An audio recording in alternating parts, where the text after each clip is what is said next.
12वें सूत्र तक हम लोगों ने देखा हुआ था, जहां तक ये बात हो रही थी कि योग क्या है, तो चित्त की वृत्तियों का निरोध है। तो वृत्ति क्या है, 5 वृत्तियां हैं, उन 5 वृत्तियों को बताया गया। अब 5 वृत्तियां जिनकी वजह से हम उलझे हुए हैं, हमें योग हमारी नहीं सिद्धि हो रही, योग की हमें आत्मदर्शन नहीं हो रहा है, तो उन 5 वृत्तियों को कैसे खत्म करना है, कैसे निरोध करना है, उसके लिए महर्षि पतंजलि ने बताया अभ्यास वैराग्याभ्याम तन निरोध है।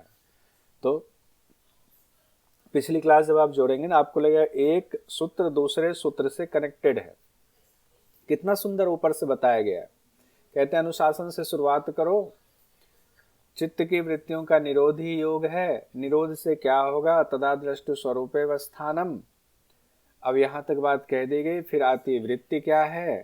तो वृत्ति जो है 5 तरीके की है, सब क्लिष्ट अक्लिष्ट दोनों भेदों वाली होती है। अब एक एक करके 5 वृत्ति को बता रहे हैं। 5 वृत्ति बताने के बाद उसके बाद कहते हैं कि इसको कैसे निरोध करना है, तो अभ्यास वैराग्याभ्याम तन निरोध है। यहां तक 12 सूत्र कंप्लीट। अब अभ्यास वैराग्याभ्याम तन निरोध है, तो अभ्यास क्या है, वैराग्य क्या है, ये आपके मन में सवाल आएगा। तो महर्षि पतंजलि अब आगे बता रहे हैं अभ्यास के बारे में कि अभ्यास क्या है। महर्षि पतंजलि 13वें सूत्र में कहते हैं तत्र स्थितो यत्नोभ्यास। तत्र मतलब किनके लिए कहा गया है, तत्र उनकी किनकी बात हो रही है, चित्त की स्थिरता की बात हो रही है। सब कुछ क्या हो रहा है, चित्त की वृत्तियों का निरोध हो रहा है। तो चित्त में जो वृत्तियां हैं, उन वृत्तियों को स्थिर करने के लिए, तो चित्त की वृत्तियां स्थिर होंगे तो चित्त अपने आप स्थिर है। तो उनको स्थिर करने के लिए जो प्रयत्न किया जाता है, यत्न किया जाता है, वो यत्न ही प्रयत्न ही अभ्यास कहलाता है। यानी कि उन दोनों में से किन में से कहा गया, अभ्यास और वैराग्य में से। अभ्यास वैराग्य ऊपर है ना, अभ्यास वैराग्य अभ्याम तन निरोध है। तो अभी अभ्यास के बारे में बता रहे हैं। कहते हैं जब चित्त की स्थिति यानी चित्त को स्थिरता के लिए, निरोध की स्थिति में लाने के लिए लगातार प्रयत्न किया जाता है, यत्न किया जाता है, बारंबार बारंबार, तो वही अभ्यास है। अब कोई पूछे अभ्यास क्या होता है, तो हम कहेंगे बारंबार कोशिश करना, बारंबार कोशिश करना, वही अभ्यास है। सिंपल साधारण शब्दों में कहें। क्यों चित्त को रोकने के लिए बारंबार अभ्यास करना है, क्योंकि चित्त जो में 3 चीजें हैं प्रकृति की वजह से। राजसिक गुण भी है, तामसिक गुण भी है। राजसिक गुण जो है चंचलता वाला है, तामसिक गुण आलस्य की ओर प्रवृत्त कराता है। इन दोनों गुणों की वजह से चंचलता और अकर्मण्यता बनी रहती है। और उसके लिए गुरु के बताए रास्ते के हिसाब से जब हम उन अभ्यासों को बारंबार दोहराते हैं दोहराते हैं दोहराते हैं, तो चित्त स्थिर होने लगता है, वृत्तियों का निरोध होने लगता है। तो सीधी सी बात क्या हुई अभ्यास के लिए, कि उस चित्त की स्थिरता को बनाए रखने के लिए या उस चित्त को स्थिरता पर लाने के लिए जो यत्न किया जाता है, वही अभ्यास है। बस, बहुत ज्यादा अब इसमें नहीं, काफी हो गया। अब है कि वृत्तियां तो काफी प्रबल होती हैं, इतनी आसानी से नहीं होती। एक दिन आप अपने आप को रोक के रखते हैं, दूसरे दिन फिर वृत्तियां भागती हैं। तो कहते हैं कि वृत्तियां बहुत प्रबल होती हैं, उसको रोकना इतना आसान नहीं है। तो क्या करना है, अभ्यास की भी क्वालिटी बताया गया कि अभ्यास किस तरह का होना चाहिए।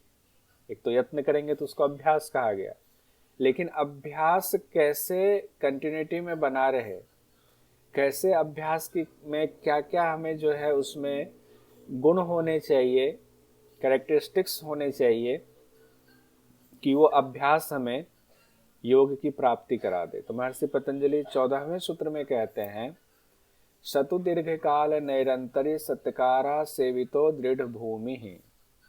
तोड़ कर देखें, स तो दीर्घ काल नैरंतर्य सत्कार आसेवित दृढ़ भूमि। दृढ़ भूमि शब्द कहा गया है। कहा गया है कि अभ्यास कैसा होना चाहिए, दीर्घ काल वाला होना चाहिए, लंबे समय तक आप कीजिए। ये नहीं कि आज किया और आज ही करके हम कहे कि आज तो हमने अभ्यास किया, हमें कुछ प्राप्त हुआ ही नहीं। 1 महीने हमने अभ्यास किया, हमने कहा हमें तो कोई स्थिति प्राप्त हुई, हमें तो कुछ फर्क पड़ा नहीं। तो महर्षि पतंजलि कहते हैं कि दीर्घ काल तक अभ्यास करना पड़ेगा।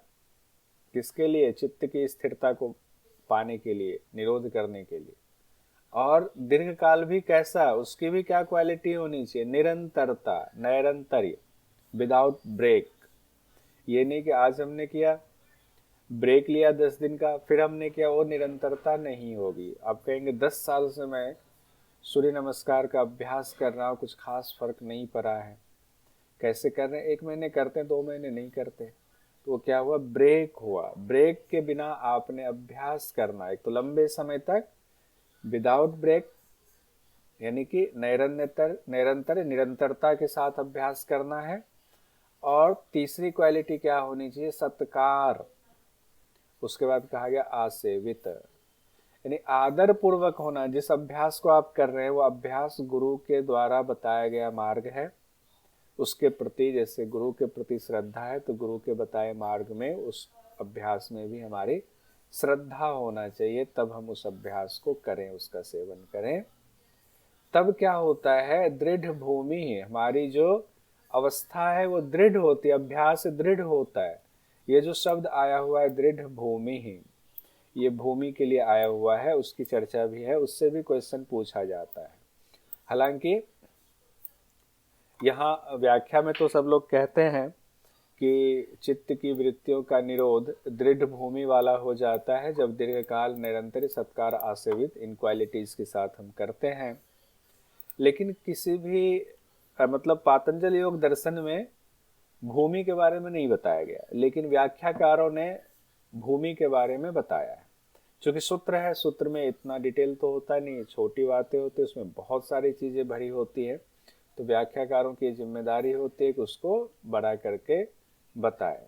तो योग सूत्र में भले ही भूमि कितने हैं क्या है इसकी जानकारी नहीं है, लेकिन व्यास भाष्य और तत्व वैशारदी में योग वार्तिक में भी भूमियों का वर्णन किया गया है। तो पहले हम लोग अगले सूत्र पर जाए, उससे पहले भूमि को देखना जरूरी है कि भूमि क्या है। तो कहते हैं क्षिप्त मूढ़ विक्षिप्त एकाग्रम निरुद्ध मिति चित्तस्य भूमयः, यानी भूमि कितनी हो गई? क्षिप्त है, उसके बाद हो गया आपका मूढ़ भूमि है, फिर आपका हो गया विक्षिप्त भूमि है, एकाग्र है और निरुद्ध है। इस तरह से 5 भूमियों की चर्चा आती है। ये 5 भूमियों की चर्चा आपको पता होना चाहिए, 5 नाम भी पता होना चाहिए। क्षिप्त, मूढ़, विक्षिप्त, एकाग्र और निरुद्ध। क्या है सीक्वेंस में? क्षिप्त, स्क्रीन दिख रहा है, एक बार आप लेफ्ट करके नेहा जी फिर से आ जाइए। तो 5 जो भूमियां हैं चित्त की भूमियां, चित्त की अवस्था, वो है क्षिप्त, मूढ़, विक्षिप्त, एकाग्र और निरुद्ध। तो अभ्यास करते करते पहले क्षिप्त अवस्था में, क्षिप्त को साधना करते करते साधेंगे, मूढ़ अवस्था में, फिर विक्षिप्त अवस्था में, फिर एकाग्र अवस्था में चित्त पहुंचेगा, फिर चित्त की वृत्तियां निरुद्ध अवस्था में पहुंच जाएंगे। इस तरह से अब एक एक करके देखते हैं। तो 5 भूमियां हैं, क्षिप्त, मूढ़, विक्षिप्त, एकाग्र, निरुद्ध। उसमें पहला है क्षिप्त। क्षिप्त से क्या तात्पर्य है? उसमें ऐसा क्या होता है? उसमें हमारी अवस्था कैसे हम माने कि हमारी क्षिप्त भूमि है, भूमि में हम जी रहे हैं या किसी और भूमि में जी रहे हैं, तो उसके लिए व्याख्याकारों ने बताया गुणों की स्थिति। क्षिप्त भूमि में क्या होता है? रजोगुण प्रधान होता है, सत तम दबा होता है। रजोगुण प्रधान होता है, सतोगुण और तमोगुण दबा होता है, यानी कि इच्छाएं प्रबल होती है, चंचलता बहुत ज्यादा होती है। इसका ये तात्पर्य हुआ, चंचलता बहुत ज्यादा होगी। तो इसको याद रखना है। क्षिप्त में क्या होता है? रजोगुण प्रधान होता है, रजोगुण की प्रबलता होती है, और जिसकी प्रबलता होगी बाकी दोनों दबा हुआ है, सत और तम दबा हुआ है। अवस्था किसकी होती? साधारण सांसारिक मनुष्यों की अवस्था ऐसी होती है, हम लोग हैं। और व्यवहार में क्या होता है? राग द्वेष भी आ जाता है। अब हम लोगों की स्थिति अचानक से यही है, जरूरी नहीं। कभी हमारी स्थिति क्षिप्त वाली होती है, कभी हम मूढ़ अवस्था में भी होते हैं, कभी विक्षिप्त में भी पहुंचते हैं। तो अवस्थाएं कई बार बदलती रहती हैं, हम शिफ्ट होते रहते हैं परिवेश के मुताबिक। दूसरी अवस्था है मूढ़ अवस्था। मूढ़ अवस्था में कहा गया तमोगुण प्रधान होता है। मूढ़ अवस्था में क्या होता है? तमोगुण प्रधान होता है, सत और रज दबा होता है। ये किसकी अवस्था होती है? नीच मनुष्यों की अवस्था होती है। जब हमारी स्थिति बहुत नीचे गिर जाती है तो हम मूढ़ अवस्था में, मूढ़ भूमि की अवस्था में आ जाते हैं, यानी कि चित्त की अवस्था हमारी मूढ़ वाली होती है, जिसमें कहा गया है व्यवहार कैसा होता है? काम क्रोध मोह वाला हो जाता है। काम क्रोध और मोह की स्थिति होती है मूढ़ अवस्था में। मूढ़ में क्या होता है? तमोगुण प्रधान होता है। तमोगुण किससे जुड़ा हुआ है? काम क्रोध मोह से जुड़ा है। रजोगुण किस में होता है? क्षिप्त में। रजोगुण में राग द्वेष बढ़ा रहता है। अब तीसरी अवस्था है विक्षिप्त अवस्था। विक्षिप्त अवस्था क्षिप्त और मूढ़ से थोड़ी अच्छी अवस्था मानी जाती है। जब हम साधना करते हैं, गुरु को फॉलो करते हैं, उनके प्रति श्रद्धा होती है, फिर हम अभ्यास को उतारने की कोशिश करने लगते हैं जीवन में, तो विक्षिप्त अवस्था में आते हैं। विक्षिप्त में क्या होता है? सतोगुण प्रधान होता है। होता तो सतोगुण प्रधान है, लेकिन बीच बीच में रजोगुण उभरता रहता है। अभी सतोगुण पूरी तरह से प्रधान नहीं होता है, सतोगुण प्रधानता की स्थिति है, लेकिन बीच बीच में रजोगुण उभरता रहता है। लेकिन अच्छी बात यह होती है कि तमोगुण दबा रहता है। इसमें किसकी अवस्था होती है? कैसे मन के भाव कैसे होते हैं? तो जिज्ञासु किस्म के होते हैं, उच्च अवस्था वाले मनुष्यों की।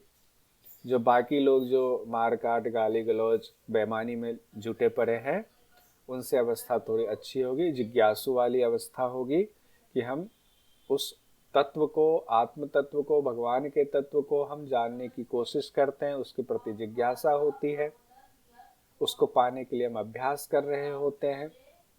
तो इसीलिए कहा गया जिज्ञासु वाली स्थिति होती है। अब व्यवहार में क्या होता है? अनासक्ति का भाव ज्यादा रहता है। आसक्ति हर चीज से नहीं रहती, आसक्ति रहती है, आसक्ति पूरी तरह खत्म नहीं होती है, लेकिन अनासक्ति का भाव बढ़ने लगता है विक्षिप्त अवस्था में। वैसे किसी को कहे कि तुम विक्षिप्त अवस्था में हो क्या, तो वो लड़ाई करने पर उतार हो जाएगा। लेकिन आज आप लोग योग दर्शन पढ़ रहे हैं, इसमें विक्षिप्त अवस्था के बारे में जो बात कही गई है, उससे आपको पता होना चाहिए कि ये अवस्था थोड़ी अच्छी अवस्था मानी जाती है। उसके बाद चौथी अवस्था है एकाग्र अवस्था। अब एकाग्र अवस्था में क्या होता है? एकाग्र में कहा गया सतोगुण प्रधान होता है। विक्षिप्त में सतोगुण प्रधान था, लेकिन बीच बीच में रजोगुण आ जा रहा था। एकाग्र अवस्था में क्या होता है? सतोगुण तो प्रधान पूरी तरह से हो जाता है, रज और तम दब जाता है, गौण स्थिति में होता है। देखिए, रहेगा जहां एक गुण वहां बाकी दो गुण भी रहेगा ही रहेगा। ऐसा नहीं हो सकता है कि सतोगुण है, रज और तम है ही नहीं, रहेगा जरूर, भले ही वो गौण अवस्था में हो। तो सतोगुण प्रधान हो जाता है एकाग्र में, रज और तम दबा रहता है, गौण रहता है, उसको दबा के रखा जाता है, यानी कि वो उसको उठने नहीं दिया जा रहा है, वो बस मरणासन्न अवस्था में पड़ा हुआ है। किसकी स्थिति होती है? योगियों की अवस्था होती है। जो योगी होते हैं उनकी अवस्था एकाग्र वाली हो जाती है। इसमें कहा गया अपर वैराग्य से संप्रज्ञात समाधि की स्थिति पहुंच जाती है। इतनी अवस्था अच्छी हो जाती है कि शुरुआती समाधि आप कह सकते हैं साधारण भाषा में, कि शुरुआती समाधि की अवस्था तक जो योगी पहुंचने लग जाते हैं उनकी अवस्था एकाग्र वाली होती है। उसको संप्रज्ञात समाधि योग दर्शन में कहा गया है। और पांचवी और अंतिम अवस्था जो उच्च कोटि की अवस्था है, वह है निरुद्ध अवस्था। निरुद्ध अवस्था में कहा गया गुणातीत हो जाता, तीनों गुणों से अतीत, यानी कि सत रज तम तीनों गुण कोई प्रभाव नहीं डाल सकते। उन तीनों गुणों से हमने उन पर कंट्रोल कर लिया, तीनों गुणों पर ही कंट्रोल। ना सतगुण हमें परेशान कर सकता है, ना रजोगुण, ना तमोगुण, तीनों गुण परेशान नहीं कर सकता है। किन की अवस्था होती है? योगियों में भी उच्च श्रेणी के योगियों की ऐसी अवस्था होती है। तब वो शुरुआती समाधि नहीं, फिर पर वैराग्य वाली समाधि में पहुंच जाते हैं, फिर असंप्रज्ञात की स्थिति में पहुंच जाते हैं, जिसको निर्बीज समाधि भी कहते हैं। एकाग्र में सबीज समाधि कहते हैं। निरुद्ध में निर्बीज समाधि की स्थिति होती है।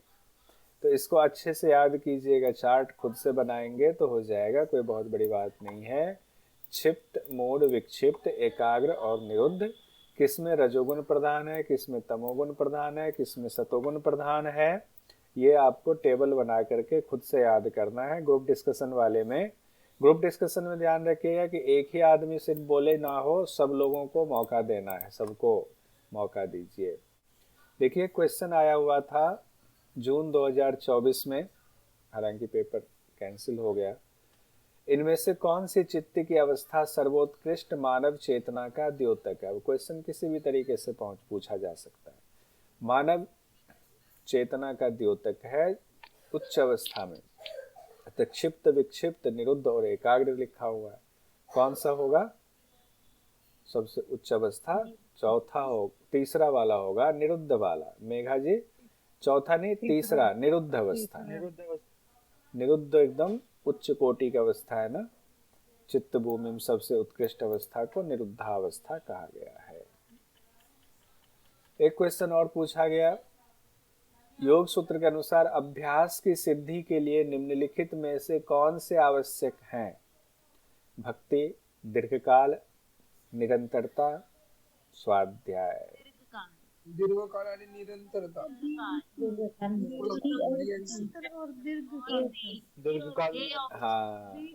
ऑप्शन नंबर 1 बी और सी दोनों होगा ना। देखिए कितनी बातें कही गई थी, दीर्घकाल, निरंतर्य, और क्या कहा गया था? सत्कारा सेवितो दृढ़ भूमि।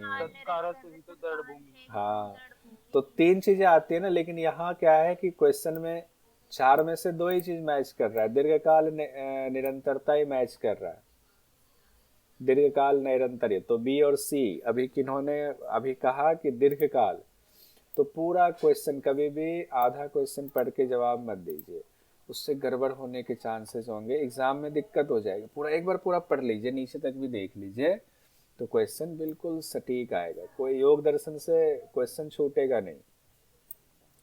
अब देखिए यूजीसी नेट, हाँ तो इतनी हड़बड़ी क्यों, इतनी हड़बड़ी नहीं रखना है। अब ये नेट जेआरएफ जनवरी 2017 में पूछा गया, चित्त भूमि के अंतर्गत निम्नलिखित शामिल हैं? मूढ़, विकल्प, विक्षिप्त और निरुद्ध। मूढ़, विकल्प, विक्षिप्त और निरुद्ध। क्या मूढ़?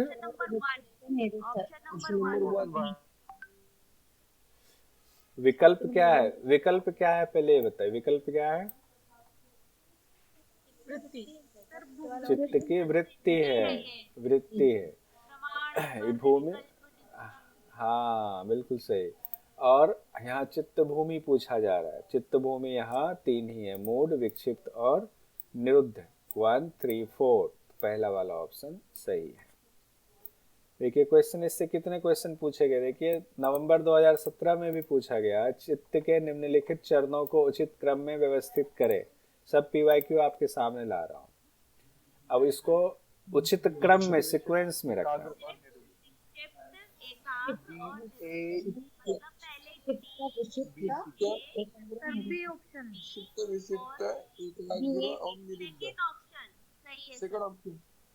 ठीक है, चलिए। क्षिप्त, विक्षिप्त, एकाग्र, निरुद्ध, इसमें मूड है नहीं तो आपके लिए ऑप्शन आसान हो गया, 4 ही दिया हुआ है।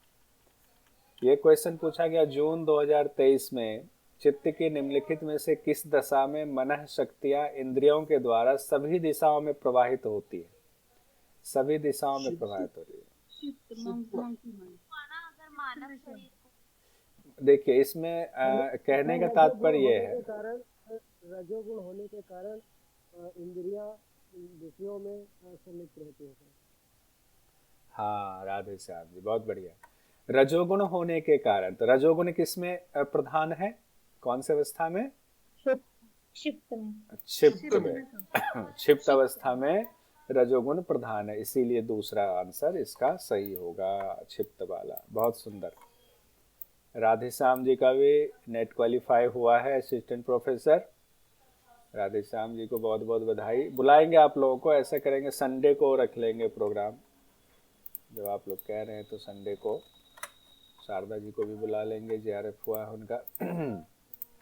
आइए अगला है हमारा, राधे श्याम जी आपके पास सिर्फ 1 साल है, एक ही साल है ना आपके पास? जी सर।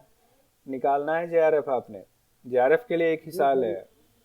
एकदम क्लास एक भी मिस नहीं करना है, क्लास आइए और पूरा निकालिए।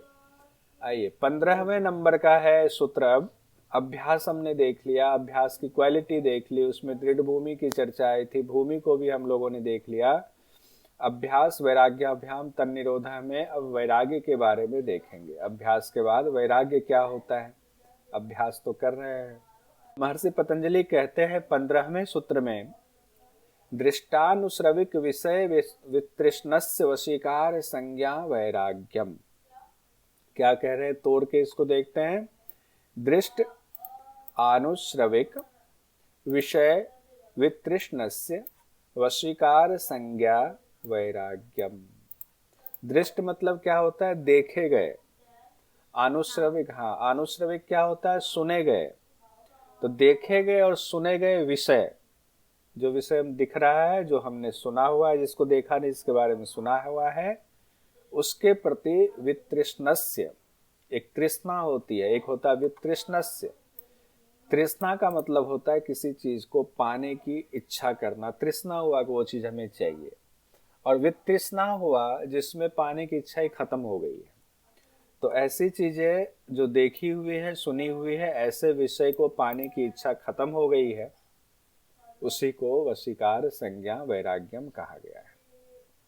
अब कैसे, कौन से विषय हैं जो देखे गए, कौन से सुने गए हैं, उसको क्या कहा गया? एक तो देखिए वशीकार मतलब कहा गया है नाम है, संज्ञा मतलब नाम होता है, तो वशीकार नाम वाला वैराग्य है। ने अपने चित्त को इतना वश में कर लिया है कि देखे और सुने गए विषयों के प्रति अब आपकी चाहत कंट्रोल में हो गया हुआ है, उसी को कहा गया वशीकार नाम वाला वैराग्य है। एक वैराग्य हो गया वशीकार नाम वाला। देखे गए कौन से विषय हैं, संसार में जो सुख सुविधाएं हैं, आपने लंबरगिनी देखा, आपने बड़ी बड़ी गाड़ियां देखी, अब तो पता नहीं कितने आ रहे हैं, टेस्ला आ रहे हैं, पता नहीं क्या क्या आ रहा है। आपने बड़े बड़े महल देखे, सुविधाएं देखी हुई हैं। आपकी चाहत, अगर आप वहां नहीं गए, आजकल तो सोशल मीडिया और उस पर सब कुछ आ जाता है, तो देख लेते हैं तो चाहत बढ़ती है। तो ये जो देखे गए हैं विषय, उनसे अब कोई चाहत नहीं है, तृष्णा रहित हो गए। सुने गए विषय, सुना हमने कि देवलोक बहुत सुंदर है, स्वर्ग लोक बहुत सुंदर है, अमेरिका में बहुत अच्छी कमाई हो जाती है, अमेरिका बहुत अच्छा है, सुना है किसी से। ऐसी चीजों के प्रति भी जब तृष्णा ना रहे, देखे और सुने गए दोनों विषयों से तृष्णा खत्म हो जाए, तब जो अवस्था होती है वह वशीकार नाम का वैराग्य अवस्था होती है। वशीकार वैराग्य को ही अपर वैराग्य कहा जाता है, ये इंपॉर्टेंट है, इसी को अपर वैराग्य कहा जाता है। ये व्याख्या में है, ये सूत्र में नहीं कहा गया है। व्याख्या में वशीकार वैराग्य को ही अपर वैराग्य विद्वानों ने कहा है, तो एग्जाम की दृष्टि से इसको लिख लीजिए। अब अपर वैराग्य के बाद आता है पर वैराग्य का वर्णन। वैराग्य के बारे में 15वां सूत्र देख लिया। 16वें सूत्र में महर्षि पतंजलि कहते हैं, तत्परम पुरुष ख्यातेर गुण वैतृष्ण्यम। तत्परम, अब लीजिए, तत्परम पुरुष ख्यात, वो जो परम पुरुष है, पुरुष मतलब आत्मा से कहा गया है, वो जो सोल है, उस सोल की ख्याति हो जाती है। और जब सोल की ख्याति होती है, यानी कि आपको आत्मा का दर्शन होता है, सेल्फ रियलाइजेशन होता है उस आत्मा का, उस पुरुष का, तब क्या होता है, गुण वैतृष्ण्यम, प्रकृति के गुणों में आपकी तृष्णा का अभाव हो जाता है। अभी प्रकृति के गुणों में तृष्णा बनी हुई है, सात्विक प्रवृत्ति में भी बनी है, तामसिक में भी बनी है, राजसिक में भी बनी है, समय समय पर उभरता दबता रहता है। कभी होता है, हम तो बड़े सात्विक आदमी, देखिए कुंभ महाकुंभ नहा के आए हैं, आप नहा पाए कि नहीं? अरे नहीं गए, अरे जाइए जाइए जाइए। सात्विक प्रवृत्ति मतलब उसमें भी हम जो है अपनी अच्छाई तो बता रहे हैं, अपना गुणगान भी कर रहे हैं, तो सात्विक प्रवृत्ति दूसरे को भी कह रहे जाइए, अच्छी बात है, तो सात्विक गुण हो गया। राजसिक में चंचलता है, कोई चीज जमा करने की तृष्णा होती है, और तामसिक में आप जानते हो आलस्य होता है ठीक है, खाओ पियो मस्त रहो। कहते हैं इन तीनों गुणों से जब परे हो जाते हैं, इनमें भी आपकी कोई तृष्णा नहीं रहती, इच्छा नहीं रहती।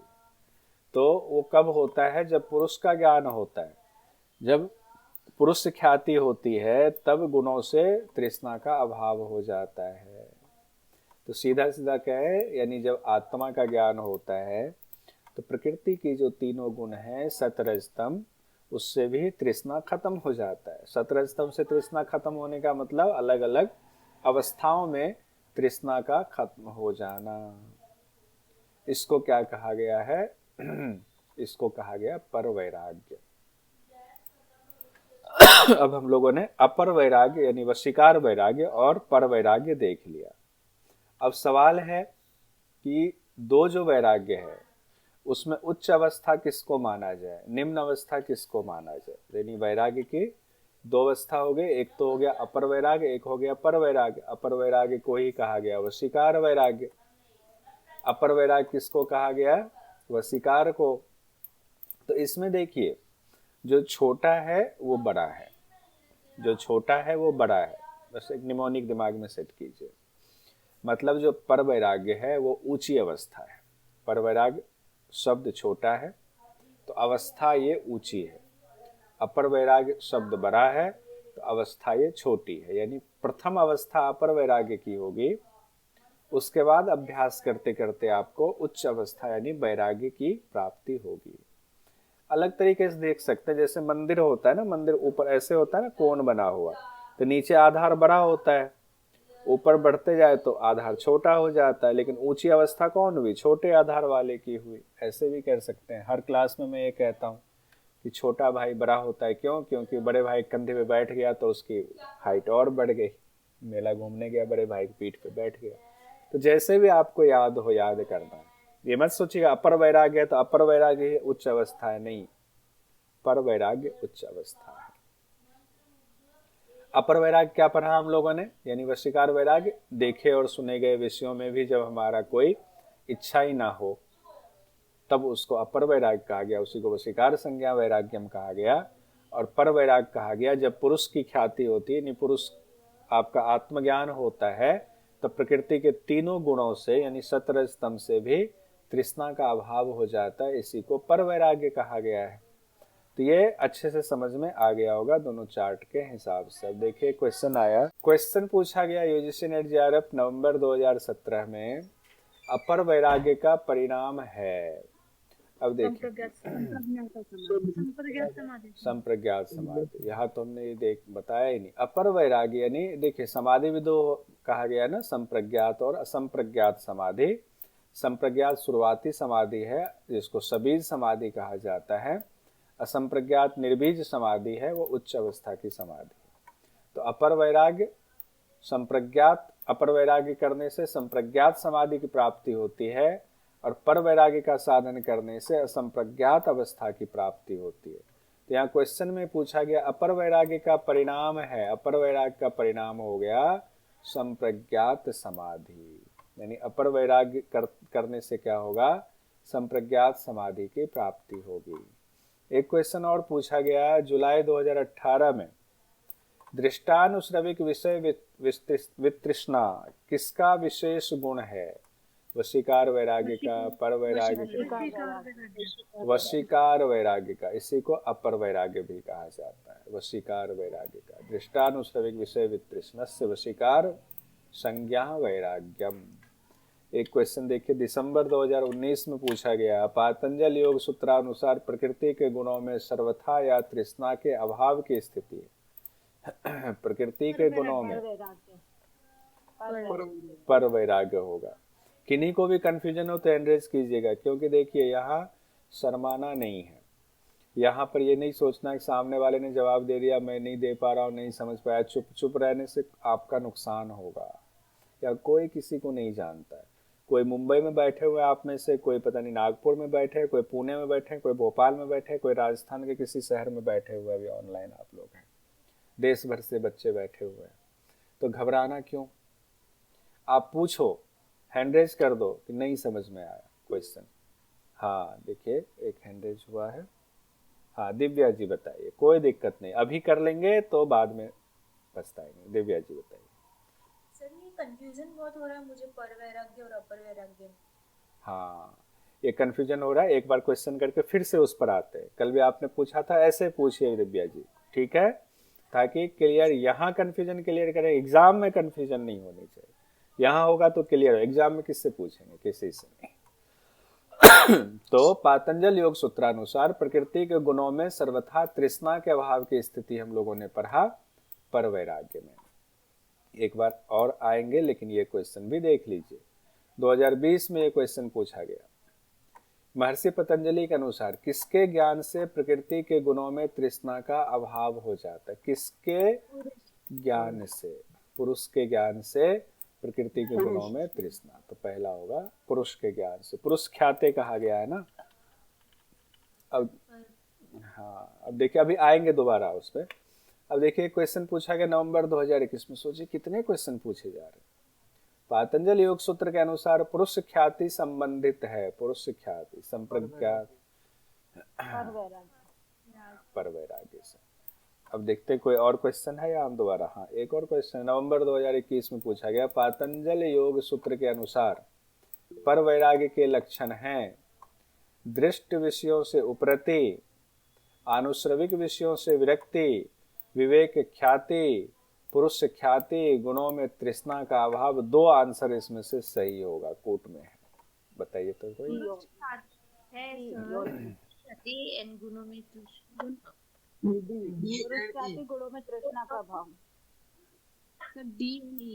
डी और ई। पुरुष ख्याति होगा, गुणों में तृष्णा का अभाव होगा। डी और ई वाला ऑप्शन सही होगा, डी और ई वाला।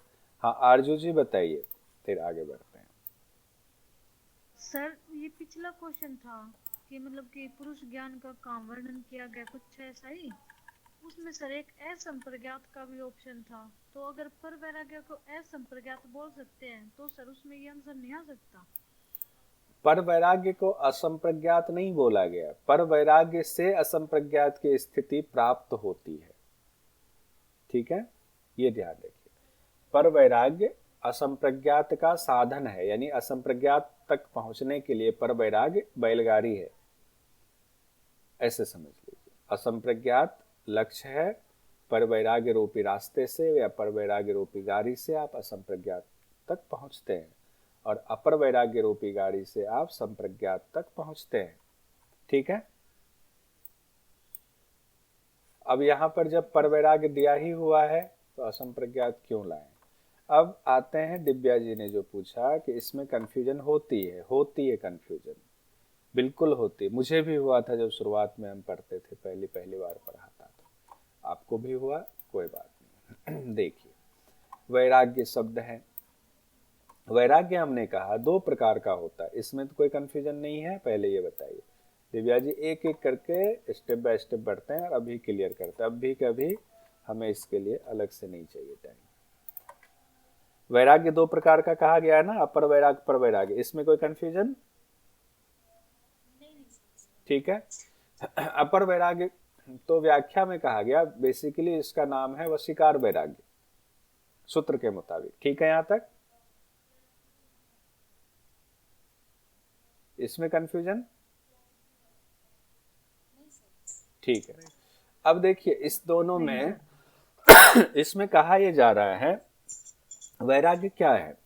वैराग्य कहा गया आपका एक तो खांसी मेरी बढ़ गई है दोबारा से, 2-3 दिन पहले प्रोग्राम में चला गया और उसमें टोपी पहना नहीं। हाँ अभी करना पड़ेगा गार्गल। तो अब इसमें क्या है, वैराग्य क्या होता है। मान लीजिए हम आप सब लोग गृहस्थ हैं, घर परिवार में हैं, किसी का मन वैरागी होने लगा कि ना खाने में अच्छा लग रहा है, अरे कुछ भी दे दो खा लेंगे। वैसे क्या होता है, नहीं ज़्यादा नमक वाला खाना है, ज़्यादा मिर्च वाला खाना है, इस तरह की जो है मन में होता है, नहीं ये वाली सब्जी नहीं खानी, ये वाली खानी, मसालेदार खाना है। मान लीजिए वैराग्य होने लगा, अरे जो बन जाए खा लेंगे, कोई बात नहीं मिले कोई सूखी रोटी भी खा लेंगे, वैराग्य हो रहा है। भगवान के भजन में लग रहे, कोई 2 बात कह भी दिया तो कोई बात नहीं, कुछ हो रहा है कोई दिक्कत नहीं, कहने दो, किसी ने गाली भी दे दी तो फिर लगता है कोई नहीं, जो हो रहा है होने दो, कैसे कपड़े पहने कैसे भी पहन लिया, साफ होना चाहिए, कोई बात नहीं। तो अवस्था अलग अलग हो सकती है, किसी का वैराग्य इतना सा हो सकता है, छोटी एक बात पे हो, किसी का अवस्था ऊंची हो सकती है, हर चीज से वैरागी मन हो गया।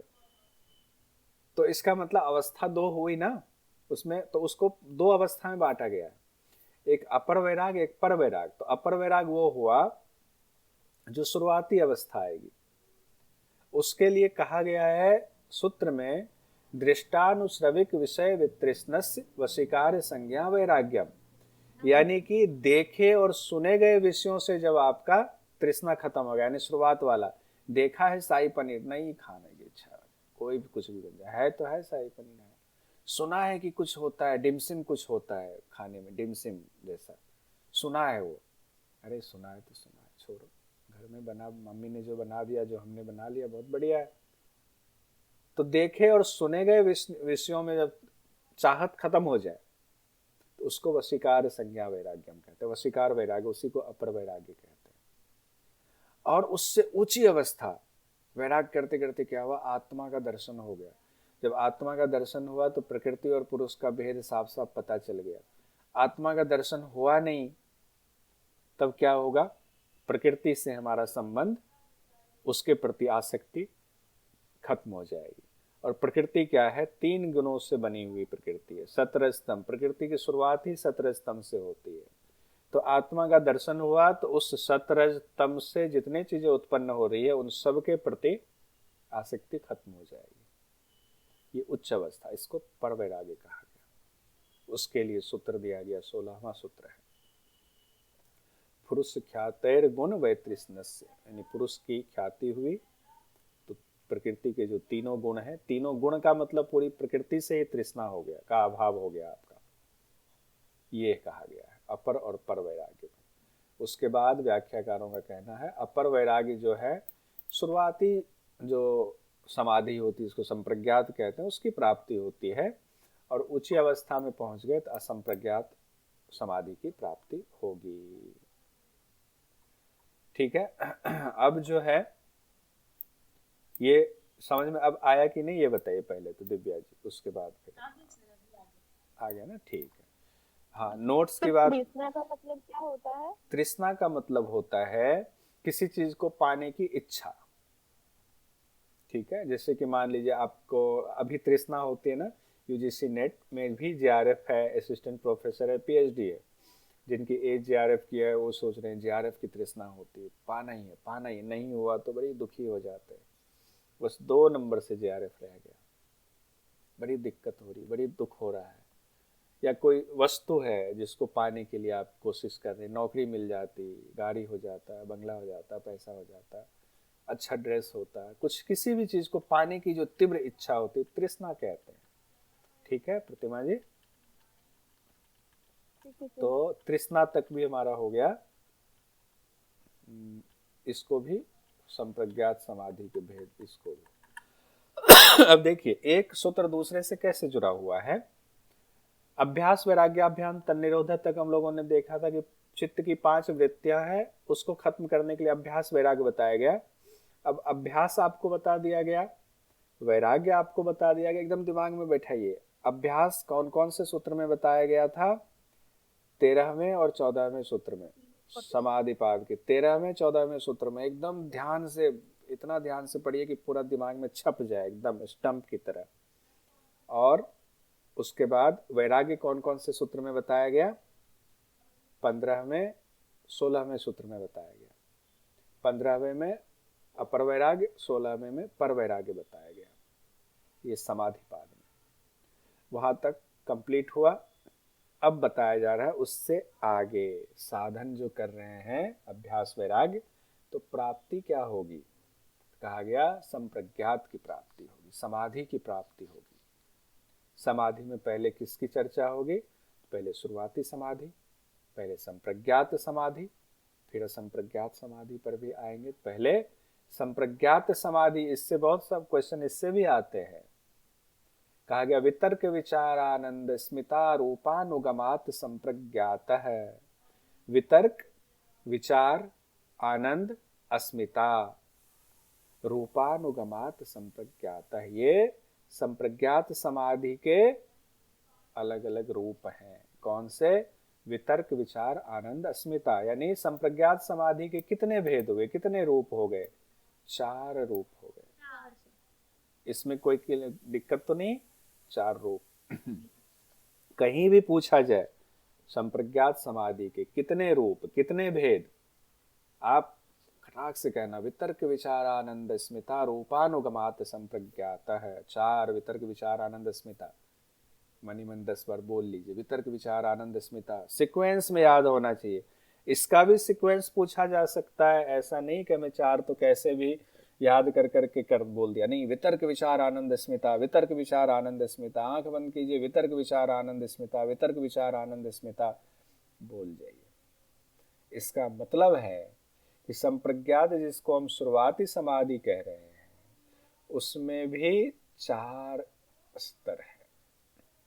पहले छोटी समाधि लगेगी, फिर उससे थोड़ी ऊपर की समाधि, फिर उससे ऊपर की, फिर उससे ऊपर की लगेगी। संप्रज्ञात में भी 4 लेयर्स तो इसी में है, वितर्क विचार आनंद स्मिता। अब देखिए इसको हमने टेबल में सजाया हुआ है। वितर्क विचार आनंद और स्मिता 4 आपके सामने ब्रैकेट है, जिसमें वितर्क में हमने कहा वितर्क के भी 2 भेद बताए गए, जो आगे आएगा उसको पहले ही हमने रख दिया आपको समझाने के लिए। वितर्क में भी कहा गया सवितर्क और निर्वितर्क होता है। ये 42वें और 43वें सूत्र में बाद में आएगा, अभी नहीं, बाद में इसकी चर्चा होगी। वितर्क में भी कहा गया सवितर्क और निर्वितर्क है। विचार में भी कहा गया सविचार और निर्विचार है, 44वें सूत्र में आएगा। और आनंद और स्मिता तो है ही, तो 4 है। अब यहाँ देखते हैं व्यास भाष्य में क्या कहा गया, एक बार देख करके फिर आगे बढ़ते हैं। वितर्क के बारे में कहा गया है स्थूल विषयों का साक्षात्कार। विचार के बारे में कहा गया सिर्फ तन्मात्रा का साक्षात्कार होता है, इसका अर्थ भी समझाता। आनंद में कहा गया इसमें सिर्फ इंद्रियों का ही साक्षात्कार हो पाता है। और स्मिता में कहा गया इसमें जीवात्मा का साक्षात्कार होता है। अब इसका क्या तात्पर्य हुआ? इसके तात्पर्य के लिए हमें कल की क्लास कोशिश करेंगे कि हो ही जाए, कम से कम योग दर्शन की तो हो ही जाए। तो उसमें हम ये जानेंगे सांख्य दर्शन के मुताबिक उत्पत्ति कैसे हुई सृष्टि की। जब हम सृष्टि की उत्पत्ति का क्रम समझ लेंगे, कैसे सतरजतम तो है ही, उससे एक नया पदार्थ कैसे बना, उससे नया पदार्थ कैसे बना, फिर उससे नई चीजें कैसे बनी है, तो फिर पूरा प्रकृति का फैलाव कैसे हुआ है, आत्मा का रोल कैसे आ गया उसमें। जब इस गूढ़ रहस्य को हम समझ लेंगे तो हमने कहा था कि सांख्य दर्शन का ही प्रायोगिक रूप है योग दर्शन। तब हमें ये बात आसानी से समझ में आएगी कि वितर्क मतलब स्थूल का साक्षात्कार से क्या तात्पर्य है, विचार यानी तन्मात्रा के साक्षात्कार से क्या तात्पर्य है, और इंद्रियों के साक्षात्कार और जीवात्मा के साक्षात्कार से क्या तात्पर्य है। ये बात तब हमें अच्छे से समझ में आएगी। अभी ज़्यादा एनर्जी लगानी पड़ेगी समझने के लिए। तो आज यहीं तक छोड़ते हैं, इस पर आप लोग भी विचार कीजिए। और सांख्य दर्शन का जो 25 तत्व है उसको एक बार आप लोग भी देख कर आइए, फिर कल हम लोग उस पर चर्चा करेंगे उसका सीक्वेंस के साथ। फिर हम लोग इस 17वां जो सूत्र है हमारा संप्रज्ञात समाधि का, उसको फिर से समझेंगे। तो सूत्र भी दिमाग में बिठाना है। कौन से सूत्र में 5 वृत्ति की चर्चा है, किसमें वृत्ति को हटाने के लिए अभ्यास वैराग्य की चर्चा है, किसमें फिर अभ्यास से रिलेटेड 2 सूत्र है, फिर वैराग्य से रिलेटेड 2 सूत्र है, फिर संप्रज्ञात के 4 भेद किस सूत्र संख्या में बताए गए, क्योंकि एग्जाम में अब सूत्र संख्या भी पूछा जाता है। तो ये जब अभी से हम बिठा के चलेंगे सारा काम छोड़ के, तो आराम से हो जाएगा।